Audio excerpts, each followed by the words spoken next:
All right, and we're back. Welcome on back. We're exploring this map section and exploring society. Before we get too far, I did want to say that I am trying to be more proactive about doing. It's like that kind of like thing for every episode I make, I need to do something like actual productive.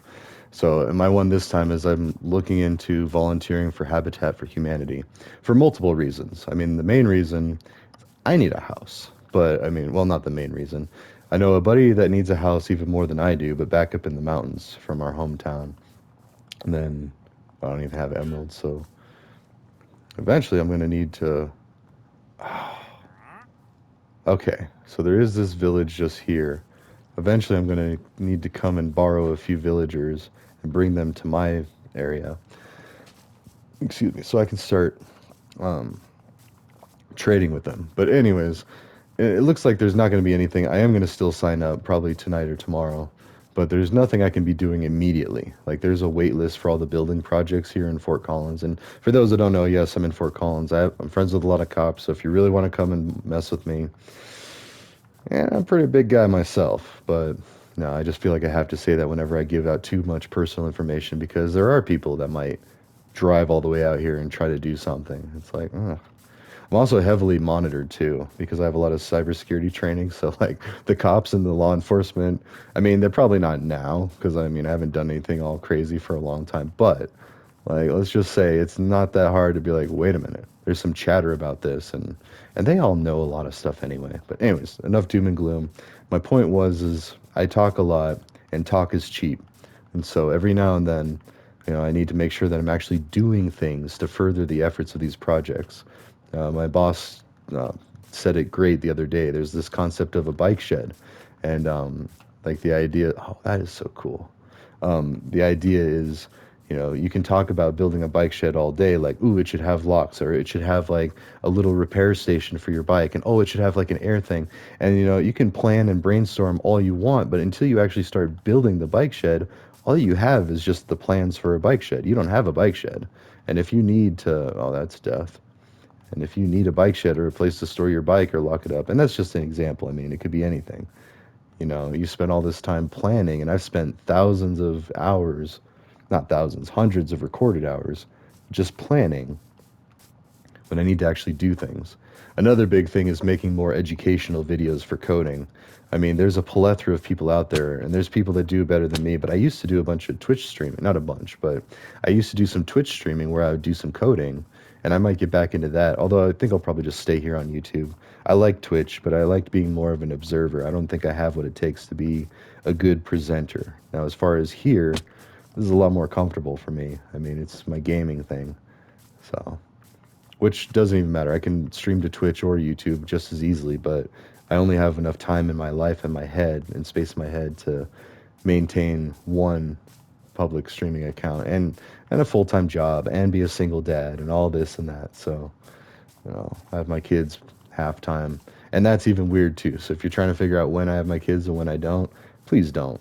Because if you do come here with any ill intent, I will break your legs. So that's a promise. I have broken. No, I'm just kidding.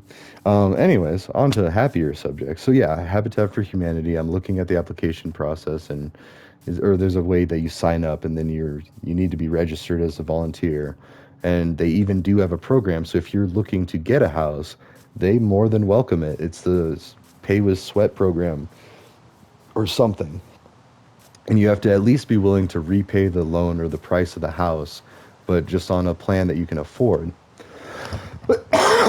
So there's still no free house or free ride. And the people with kids and families are going to be front of the line. Kind of like myself. I mean, until then, if you don't have kids and a family, then you can have roommates, and that's kind of like the solution to that. Like, it's always bad when people are on hard times and stuff, and it's never a good thing. It's an exciting thing. But as far as like the needs based, the merit based, like, anyways, so they have a program, and it's called something like Sweat or Payback in Sweat or Earn with Sweat, where you volunteer for so many hours, and then that goes against the price of the house. And it's great. I love that idea, and that's what I want to do. And I think everybody does want to do that. Like, nobody wants to just be lazy and be thought of as like just a lazy layabout that doesn't do anything. And that's kind of one of the falsehoods is, Just because someone is poor in the lower class doesn't mean they're lazy by far. Often means they're more hardworking than the average person because they have to jump through additional hoops just to do the basic things that a lot of us take for granted. And I think it was last one I was mentioning that like I thought I was poor growing up. I wasn't. I was middle class easily. I mean, we didn't have a lot, but like we weren't like worried about where we were going to stay or being kicked out of our house or anything or like, that's more for people that like one or both of their parents are locked up or dead or, or just not present. I mean, there's tons of situations. And even then, like, I don't know, I feel like as a society, we're doing better about that. Like, things are a lot better than they used to be even like 10 years ago. There's a lot more awareness raised, and especially after COVID, that forced a lot of people to become a lot more tech savvy, or at least a little more tech savvy, to where because a lot of people had to switch to working remote, or at least partially working remote because you just couldn't be in the same place as someone for safety reasons. So, anyways, oh gosh, I gotta be careful saying that. I'm not gonna say that because I got hit with dang it. Well, that's that's fair to say. That's fair to say. That I think people became a little more technical on average. Okay, good.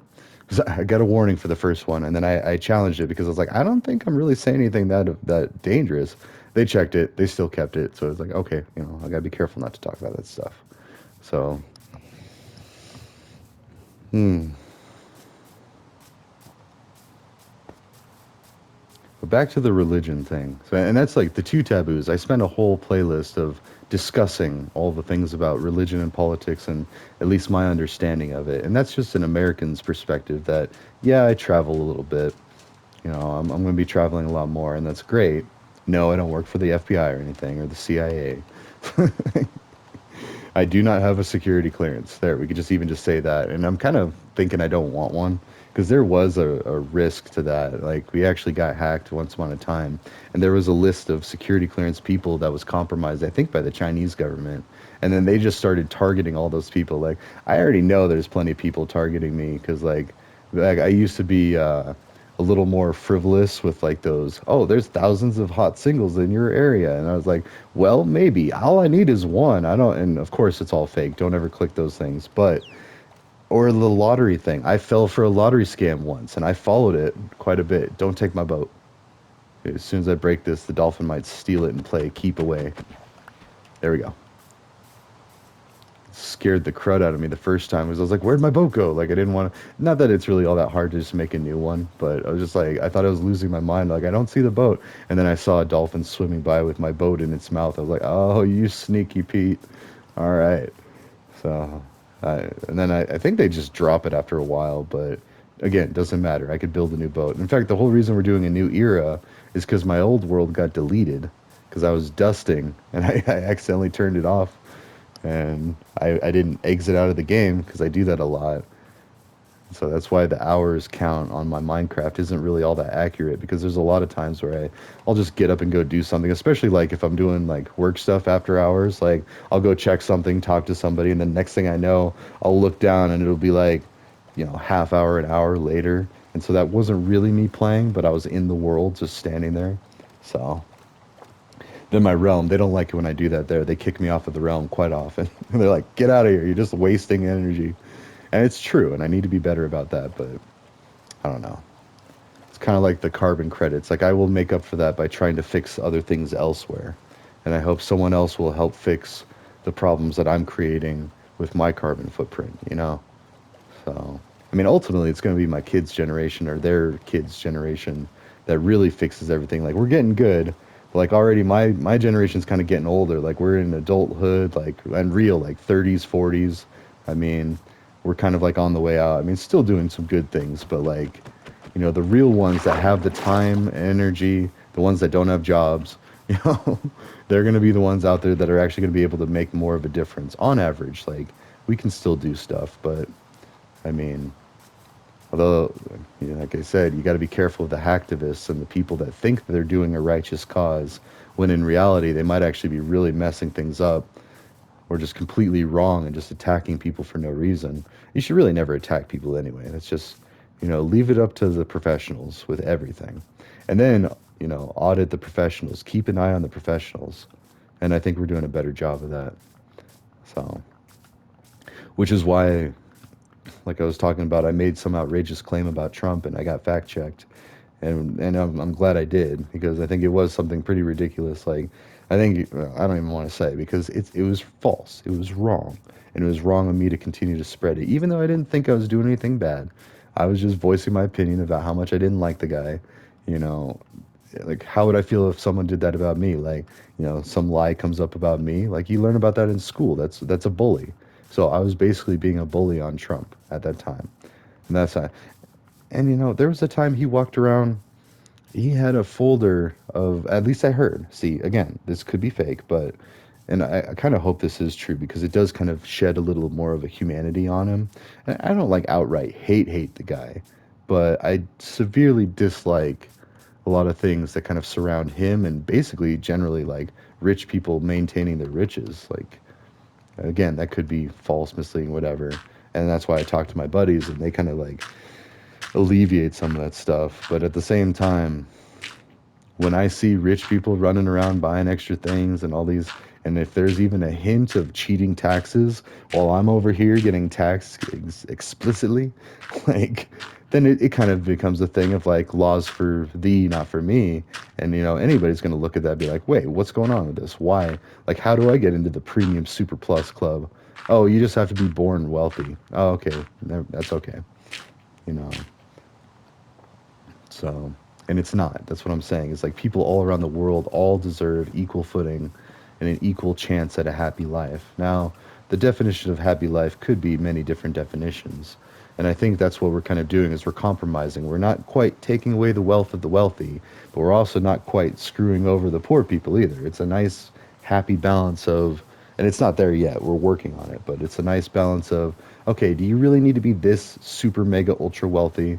Like, really? I mean, is that necessary? Or can you pay a little more and we pay a little less or whatever? I mean, and even then, like, sure, we should cut government spending. We should start with our military after we get world peace because there's still a lot of people out there that probably want to do bad things to us. I mean, and not us, our parents and our parents' parents' generations, because we did some messed up things as a country. Like, we attacked a lot of places, we killed a lot of people. Like, I mean, depending on how skewed the casualties may be, because some of the casualties coming out of the Middle East might be exaggerated or might not. I mean, even one person dying to me is too much, but like there was about 500,000, 500,000 civilian casualties from a lot of places I've read. And again, I don't know if that's true. Fact check it. Feel free to. But I read a lot of different places that the numbers of supposedly how many people died from the Iraq basically invasion. Like, we got attacked by a group and then we turned around and we invaded the crud out of the whole area. We attacked Iraq, Afghanistan, all these places. And then that's all just the stuff that you hear about. Because when I was living with those Muslims in college, or the Saudis, like, we don't even need to think about them as Muslims. I just like to say that because I was actually able to talk to somebody that I wasn't able to before. I thought that was awesome. Like, I think everybody should go to college and have that experience, even though I probably couldn't afford it. And I was on the Pell Grant, and it was a big investment and a risk. It's paying off now, but it's going to take some time before I pay back that massive debt for what I had to do. I mean, it's like 40,000 minimum anymore. It's like 10,000 per year for in-state tuition. Like, and if you try to go out of state, good luck. Like, if you want to try to pick where you go, except for we have the WUI, the Western University Exchange. So you still pay in-state tuition for all the universities that are part of that program. And I think there's probably a West or Eastern one too, but the WUI, it's for all the Western states, and Colorado is involved in that. Or at least we were. Things change, and I could be wrong. And what a lot of places are doing, and what I did on top of a regular degree, is I also did a cybersecurity boot camp, and that's also why I'm on some watch lists because I know how to do some hacking things now. Not a lot, and definitely not the stuff that they'd really be all that surprised to see. I mean, like the stuff that I know is pretty basic and easily catchable, so it does no sense for me to try to do anything, even if I wanted to, and I don't want to because I understand the bigger picture that if I were to screw someone over, say even if I thought they were a business, I used to joke like, "Oh, these people they club baby seals," and like kind of jokingly justify like saying things against corporations and stuff. But at the end of the day, it's still a whole group of workers and people that if you screw with their money or if you mess up their business, then that's just going to come out of the pocket of the people they pay. Like you think the CEO is going to take that big of a hit? No. I mean, you're just hurting other people like you. And then once you realize that, then it's like, oh, you know, not that I did a bunch of stupid things anyway, but I'm just talking about like joking, like, oh, whatever, they're, you know, cry harder, rich boy, like basically stuff like that. And I don't even do that to Elon, even though I believe he could definitely stand to lose some money, but in a right way, in a way that he feels good with. I mean, because that's what it should be. Like, we should give him chances to be like, hey, check this out. Here's a business plan. And you could pay for it. And you could be the owner or like we could build a statue in the courtyard of these places. I'm thinking like residential districts and projects and areas. Like, the wealthy people should do that because at the end of the day, the poor people are still your consumers. You got to take care of your consumers. Otherwise, you got no money or no business. So, I mean, and to a point.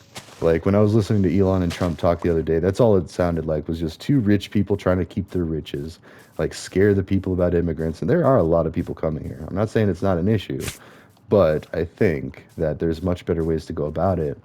My plan is, and not mine exclusively, like I'm not some great genius that thought this up. Although I did get the perfect on the ACT in science. I love that. Like I didn't even know we were taking the test and I was all blazed and I took it. I'm like, yep, I guess I'm gonna fail. And then it came back higher because I took the ACTs on my own time and my own dime. I paid for it. And I like went to a special proctoring of it, like, studied, got a good night's sleep, ate a good breakfast, prepared all that. And I got a lower score. I got a 26 overall. And like when I, went blazed using cannabis and at school, oh, that was bad. No, I got a 30 overall with a 36 in science. I think math and science are my highest, but reading is hard because so much of that is up to interpretation, and I feel like I'm getting better at that stuff now because I can justify my argument, my position, to where it makes sense. It seems logical, even from an emotional or a linguistic standpoint. But I don't know. And the military too. They really wanted me in the Marines, but again, hippie. I'm not going to give that up to go serve. I mean, I love my country, and if a war breaks out, you betcha I'll be on the front lines with all the guns that I can have access to. But no, 90% of my life, 99% of my life will be peaceful. And yeah. Anyways, back to the musing though. So politics, the two taboos. And yes, and that's part of the doing, not just the musing and the bike shed, but the part of the doing is I documented them so you can watch those and kind of see what you think for yourself. I mean, what's your opinion on all this? Because at the end of the day, you're the one that needs to convince you. I can't change your mind for you. I can just give you all the points of view that I've seen and the reasons that I think the way that I do. And at the end of the day, I pretty much side with Neil deGrasse Tyson. Like if you read his book, Starry Messenger, The Cosmic Perspective, like there's a few different pieces to that title. It's an amazing book. It's a very small book, but it's a very hard read, a long read, because he speaks just so much profound information and logic that it's almost overwhelming. You're like, whoa, calm down. You're making too much sense here. Like, it's like, and I'd actually probably tell him that if I got to ever see him or meet him or anything, I'd be like, hey, calm down. You make too much sense. Your points are just too good and too on point. Like, but I mean that though. Like it's comforting to read because he talks about the political parties in such a way it really doesn't matter. And a lot of it is scare tactics from both sides because they want to encourage you to vote. They will say some scary, outrageous things. And like how I try to explain to people that are from other countries, like, please forgive our government. There's a lot of idiots. I mean, there's a lot of smart people there, but at the end of the day, their job is to stay in their job, and they have to reapply for their job every 2 or 4 years. And if they're a president, they don't get to do it, more than two. But, you know, and so a lot of times, oh, did I already come over here? Yeah, I think I chopped down that tree. Let's keep going, and that'll stay perpetually like that. And then I'll come back by here again. You're like, wait, did I come here before? I just have that deja vu. I think it's funny to mess with my own self like that. But, anyways, no. And then once election season's over, then it kind of calms down and stuff. But like, we're tearing each other apart. Like, there's even like violence against each other now. And understandably, because if you believe every single thing that a politician says, like completely, you'd be pretty angry. Like they say some pretty outrageous things, but it's a lot of it's just tactics, razzle dazzle to keep them in their job. And they will say and do a lot of things, especially if you're a billionaire and then you realize that, oh, well, you're about to be taxed like several hundred millions of dollars or even like a billion, depending on how much money you have. Okay, like, I don't have a lot of sympathy for you because cry harder, rich boy. Like, you're going to have $2 billion. You'll be fine. You'll survive. And if you don't believe me, look at 99% of this country and how they're surviving. And I think that's the thing. I think we should pay our politicians minimum wage and see how fast that goes up. Because like if they had to struggle and see like this the plight of the common person, even if you're a good hard worker, even if you go get an education, even this and that, there are still ways. Like say you got a criminal record, boom, that's an instant 10 years that you don't get very good jobs. You get basically minimum wage jobs, and you have to really struggle and sell yourself. And I know I have a checkered past. I had to go through that. I lost some very good and job prospects because of a record, and it was just messed up. But we're talking like I know a guy right out of college. He was making 90K. I was about to make 70K, and then 60K at another place, then 50K.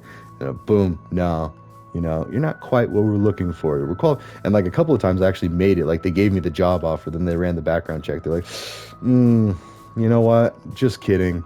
And around here, they have a lot of people to choose from because there's a lot of computer science and applied computing technology students that have tech degrees and have squeaky clean records. They also end up being a lot worse workers because they can't handle pressure as well, but we won't get into all that. So, I'm excited. This is a very dangerous map section, though. Like, there are so many places where I could just fall to my death, and almost do. Like, I'd probably knock on wood if I was superstitious. So I don't know, to the doing. So what I need to do next, so I need to go take a nice shower with my water heater that now works. Might work for a while, it might still go out. But at least I know how to fix it now, at least for now. And then I think I'm getting a new water heater. But I also might just have to find a new place anyway, because I think my landlord wants to take over this place. And that's fine, it's his house. Like, if he wants to live in it, that's his deal. But he's been very cool with me so far, and I appreciate that. Even if I gripe about things on these videos, I got a pretty chill landlord. Oh yeah, I was talking about that lady that used to just come by randomly. Just like pop up like, hello, I'm here to check the so-and-so. And it's like, okay, that might have been convenient for you, but that was definitely not convenient for me. Like, especially because I worked at graveyards. So most of the time, oh look, I think that's a shipwreck. But most of the time I was sleeping, and then she'd wake me up and then be like, oh, really? Like, I work graveyards. I'm like, okay, go do what you need to do. And it's like, and I didn't even feel like I had my own place. I felt like I was living in my parents' house again. Like, coming and checking, making sure you're not doing anything. Like, what are you doing? And now I'm the parent doing that. I try not to do that with my own kiddos. Like, they understand there's a level of respect and trust. And even if they break it, I don't know. Thankfully, they're not to the point where they're going to start doing a lot of the crazier things yet. But anyways. But what to do? Like, what can I do? Like, live streaming on Sundays, gather a following, make a Discord channel, to turn my Discord notifications back on, because I'm a member of a few Discord servers that it was just posting things daily. And I know you can mute specific servers. I just was lazy about it. I just muted all of it. And I just haven't done it yet. But I will go back and unmute the other channels that don't post like 1,000 things a day. Because it gets nuts. Like, you see these and I'm actually going through that with WhatsApp right now too, because I'm being a silent observer in a few Bitcoin trading things, because they added me. They didn't ask me if I wanted to be part of it. Someone got a hold of my phone number in a breach, and now they're trying to scam me, and I know it. At least, I mean, maybe one or two is legitimate, but I'm being passed around by we're up to 20 groups now. So I kind of have a hunch that it's malicious, that people are trying to steal from me and whoever else is in the group. And then I've also noticed a lot more. Of course, it's hard to tell where these are coming from. Like, your number can be exposed so many different ways, but that's okay. WTF? Well, that's fine. That's how one of my security professors used to say it. And it's true. Like, WTF or WTH, what the heck? Like, you could say it that way to clean it up. But otherwise, it's like, no, well, that's fine, because this is what I need to do. Like, don't panic, regain control, and then act, protect your stuff, do some stuff. So I'm basically logging everything they do, every phone number, every conversation, every image that they send, and I'm packing it up and I'm preparing it. I don't know who it's going to go to yet. I mean, I'm sure the FBI and all the alphabet agencies, in fact, I know they are. I was talking to one of my other security professors asking, like, hey, what can I do? And he was like, don't worry. They pretty much keep track of everybody anyway, and we're doing so much better than we used to that and mostly it's old people getting ripped off. Like, I was having dinner with a friend the other day and she was saying that, she has a friend that got ripped off for $10,000 because she thought that her grandson or her niece or nephew or someone was in jail in Mexico and they needed 10,000 for bail and they got it. They took it and they got away with it. $10,000. That's twice as much as my first car costs. Just so some jerk on the other side of the world can have $10,000. Probably go and blow it on, promiscuous things. Or maybe raise their family with it. Maybe they're doing it for a family. But no, I don't buy that. Because if they're really trying to support their family, the Jean Valjeans are actually very rare. The ones that are stealing to provide for their families. If you have a family, most of the times you go work. Like, I mean, it's if you're not working a legitimate job. Anyways, that's me being biased, and I gotta be careful because that is dangerous. Because then I might not look for the family person as an attacker. Granted, my current role, I'm not actually hunting anybody, but I'm definitely not letting it slide. Like every time somebody tries to reach out to me, I make a note of it. Every spam email, it's in a log, like, and their address, their IP address, like, or at least the most recent relevant one. Because I know there's ways to hide your address. You bounce it so many times, but all you need is enough of the addresses in the bounce, the trace back or the trace route or whatever command you want to run. And it's also in the email headers too. So there's a lot of information in those. That's why, a lot of people, they don't realize that, yeah, you're being watched, you're being recorded and you're followed. And the more you do, they're just going to slap the cuffs on you one day, or your local government rather. Your local government's going to come by with their police and they're going to slap the cuffs on you and be like, okay, here's your bill. This is all the money that you stole from people and now you have to pay it back. So and I only love that because I just picture all these old people being scammed and like that was their life savings. Maybe they were going to go on a cruise before they die or go travel, go spend their hard-earned money that they did from working all their life, to go do something. And then here this thief is like never even going to see them again, never like see the pain that they caused and just get away with it. I can't stand that for that. But what I will say is I'm a big proponent of fixing the problems so people don't think that they need to steal. Like, let's make sure everybody in the world has a good house. Let's make sure everybody in the world has food. Let's make sure everybody in the world isn't scared of being killed by some stupid thing like a war or, anything. And we get there, and sorry, again, I'm about to roll my own eyes, by following Christianity. I'm just kidding. By following religions, though, all religions, like take all the good, maybe ignore some of the more ooga booga spooky stuff, like like the rapture. Oh my gosh, I feel like that's scary. And actually, I'm arguing with one of my friends. Not really arguing, but he posted something when I posted about like, there's some religious people out there that want to bring the rapture on. They want to see the world destroyed because they think that they're going to go to heaven faster. That's scary because climate change, I guess, really, because I mean, it's not just global warming. Like, yeah, there's more extreme, hotter temperatures, and I think that's why my hot water or my water heater went out because it maybe just got too hot, and maybe that triggered it.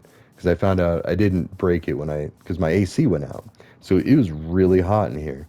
And again, not first world problems, not any hotter than say there's what I think 1,300 people that died doing the Hajj, the pilgrimage to I think it's Mecca, the city in Saudi Arabia. And up until recently, only Muslims were even allowed to travel into Saudi Arabia. It was so strict. Now they've opened it up. And I plan on going there, maybe visiting some of my old buddies. I got to be careful though, because, well, I'm left-handed. I love cannabis and I love being promiscuous with multiple women. And it's like, no, not really. I've calmed way down now that I'm older, but still, I'm not exactly your poster child for what would be good for Islam or Christianity. I'm kind of like breaking a lot of the moral rules or I have in my life for both, but I don't know. That said, I think they're waking up to it too. Like they're starting to realize like maybe we're a little too strict. Like especially because like nobody can really understand what God wants. Like we don't have any direct contact with any creator that I know. I mean, unless there's somebody, but even then, I don't trust that because oh wow, we're already, jeez, God, I can talk. Okay, you know, I need to go. I'll at least make. Actually, no. What I could do, I need to clean it up because the original page that I had. Sorry, I'll finish this and I'll cut this one off. But I originally made a page on CodePen.io, which is a wonderful free resource. They have a paid tier, which I might go back and pay for when I finally have some more money. But no, it's a wonderful tool, especially if you're trying to get a job and trying to prove that you know how to do web development. And they let you build the HTML, the CSS, and even the JavaScript of a basic site, and then host it for free. The catch is you have to pay for anything private. So if you're looking to make any money off of it, like you're not, because everybody's going to be able to see what you're doing, and if they like it, they could just take your code and maybe they can even go make money off of it. So that's kind of like the incentive to do the paid tier. It's the same with GitHub. Like all of my GitHub is public. Like you can see all my code. In fact, I have links in a bunch of my socials because I want people to take it. Like go ahead. I mean, there's nothing really all that special in there except for maybe the tutorial that I did for coding game that's up almost at 50,000 views. Yeah. But no, I'm more concerned. Like, I think at least one or two people might have learned how to code Python coding by looking at that guide. Even if it's just one or two people, that's one or two people that didn't know before, and now they at least know the basics. And I like that. I think that's really exciting. So, anyways, so I'll go back, I'll retrofit the CodePen site, put a link in these videos, and that'll be my to do done. Wow, that's a big cherry orchard. It's all the way down here. This looks like a massive mountain too. This might be a hard place to, but we'll leave that for the next episode. So I'll go ahead and stop for now. Maybe go see if I can take a hot shower and then do some work and get that stuff. And maybe include the link to the Happy Mushroom House. I'm a little more hesitant about that because it's still very illegal in a lot of states and even in this country. Magic mushrooms are, but they've been proven to treat PTSD, depression, and addiction when taken responsibly and with proper guidance. Like you still need the therapy and the therapist there with you, or a guide, a spirit guide, or anything for you doing if you're doing any hallucinogenics. Just be careful. I'm not recommending anything because if it's illegal, please don't break the law. Like, you know, go to somewhere where it is legal if you can, or wait until it becomes legal, or at your own risk. Like, I'm not encouraging any law breaking in these videos. In fact, I'm quite the opposite, trying to deter all crime and make it to where I can be a pure white hat and the world just recognizes that certain substances shouldn't be banned and they're just generally accepted with the caveat that they're done under proper supervision or with the proper procedures taking place. Because I think that almost every country could get on board with that. The problem is just like, how do we get to that point? So anyways, ta-ta for now. I will see you in the next one. Happy Friday if I don't see you.